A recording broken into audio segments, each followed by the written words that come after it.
BREKING.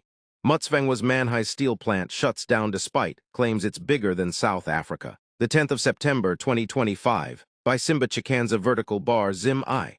The highly celebrated Manhize steel plant, which ZANU-PF spokesman Christopher Mutsvangwa once boasted was bigger than South Africa's steel industry, has shut down operations less than a year after its official launch. The Chinese-owned Dinson Iron and Steel Company, DISCO, facility in Mvuma, Midlands, hailed as an economic game-changer, has reportedly sent home more than 1,600 employees. Zim I can exclusively reveal, despite the hype, workers were earning an average of no more than $300 a month, even before the shutdown. Contacted for comment, Dinson's public relations manager, Mr. Shoko, confirmed that the plant had been halted, but insisted the move was due to general maintenance, rather than financial or regulatory issues. It's not shutting down because of any other external issue, not at all. It's actually the maintenance of the major parts of the machinery, he said, pressed on reports that the shutdown could last up to 90 days, and that staffing levels would be reduced to just 400.